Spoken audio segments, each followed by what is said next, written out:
Bienvenidos a Desafío.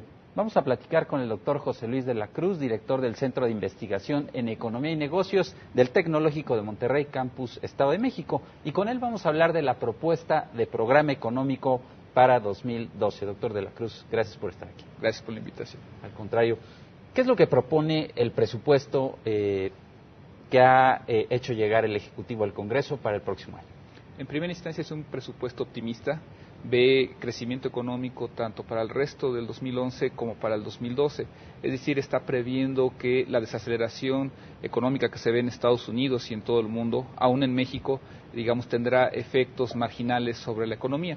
Este es el primer aspecto a resaltar, porque de alguna manera norma los ingresos que sobre todo por impuestos pagarán los mexicanos y que en un momento dado serán los que acaben financiando un presupuesto que está sobre todo reclinado al gasto corriente, es decir, servicios personales crece casi a doble dígito, 10%, el gasto corriente lo hace en una cantidad similar y a diferencia de ello el gasto en inversión trae un retroceso de 3.2%, lo cual es bastante significativo porque lo que está castigando fundamentalmente es la infraestructura.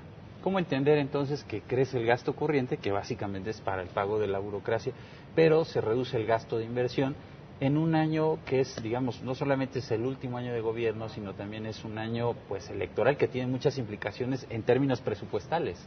Efectivamente, esto parece ser poco congruente con el propio objetivo que el documento presentado por el Ejecutivo plantea. Es decir, se busca generar crecimiento económico, desarrollo social, estabilidad y una nueva cultura para el sector público, en donde justamente la eficiencia, la eficacia, el mejor gasto se supone que es la orientación que se debe buscar. En este sentido, ya cuando se ven los números, se observa un retroceso en el gasto en comunicaciones y transportes, en la parte de infraestructura, al igual que en educación, salud, en la Comisión Federal de Electricidad, pues pareciera ser poco consistente lo que se está diciendo con lo que se está presentando y pareciera entonces que lo que busca en realidad el presupuesto es mantener la operación del gobierno en un año electoral, el último de este sexenio.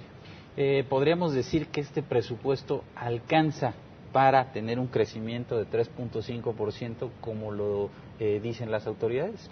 A mí me parece que no, que está subestimando nuevamente el posible efecto de la desaceleración económica y que algunos economistas en Estados Unidos ya plantean como posible recesión, y en este sentido habrá que hacer mucho más que lo presentado por el gobierno federal. Es decir, la desaceleración que se está presentando sí puede llegar a afectar a la economía mexicana y que si bien podría ser un efecto negativo no tan profundo como en 2009, por las malas condiciones en las que se encuentra el mercado laboral, el mercado interno, sí podría llegar a tener afectaciones sobre una economía, sobre una sociedad que se empobreció entre 2006 y 2010. Ahora viene el proceso de negociación en el Congreso y hablando de esa bolsa que se, digamos, está proponiendo, 3.6 billones de pesos de presupuesto. El problema es que es un presupuesto muy rígido en el sentido de que 9 de cada 10 pesos prácticamente ya están etiquetados y queda un peso para reasignar. ¿Cómo se espera que se dé la negociación del Congreso? Va a ser una negociación ríspida, me parece,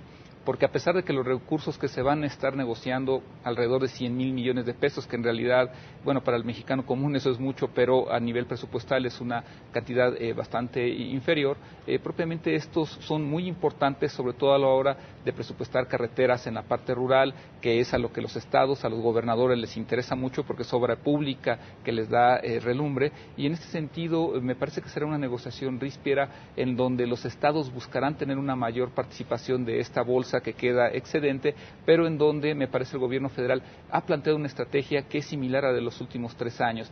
Generalmente se castiga mucho esa parte de inversión para que en la Cámara de Diputados, después de esta negociación, se acabe ampliando y al final del día tengamos un presupuesto que de alguna manera satisface parcialmente a las entidades, a pesar de que ello genera un desgaste muy grande en términos políticos y en términos de negociación. Ahora, ¿podemos hablar de una transición sin crisis con este presupuesto?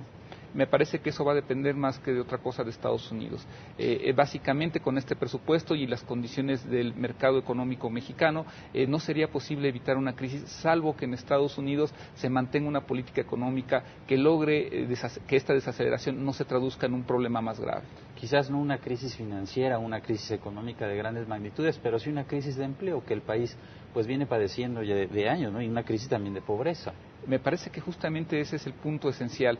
El problema del empleo no se ha ido. Después de 2009 y hasta los resultados que tenemos en julio de este año, la desocupación es la más elevada. Y en este sentido, cuando observamos la correlación que tiene con las cifras de pobreza publicadas hasta el segundo trimestre de este año, lo que tenemos es algo claro. El empleo o la baja calidad del mismo, la desocupación, están provocando que la pobreza en México aumente, y en este sentido ese va a ser el gran pendiente que quede para este sexenio.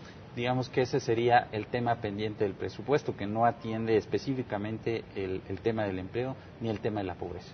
Es una ausencia muy notoria, porque al final del día, si nosotros observamos los documentos oficiales, no existen metas claras de empleo, de ocupación, metas claras de generación de empresas, que al final del día son las que crean empleo, y en ese sentido sí es importante que la política económica se modifique, que busque tener al empleo como algo central, porque al final del día de ahí se desprende el bienestar de los mexicanos. Coincide con la opinión de algunos sectores en el sentido de que este es un presupuesto inercial, o sea, digamos un presupuesto que no ofrece grandes expectativas, grandes cambios. Efectivamente, no hay una modificación ni en la parte de ingresos ni en la parte de egresos. Se deja de lado buscar mayor eficacia, mayor eficiencia, mayor transparencia y la evaluación de resultados de un ejercicio que no es menor. Básicamente este presupuesto es superior al Producto Interno Bruto de la mayor parte de los países de América Latina, y con lo cual debería poderse hacer desarrollar una economía mucho más fuerte, mucho más sólida y sobre todo que genere bienestar.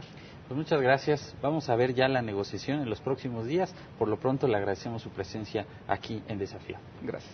Gracias al doctor José Luis de la Cruz, director del Centro de Investigación en Economía y Negocios del Tecnológico de Monterrey, Campus Estado de México. Y gracias a ustedes, amigos de Desafío.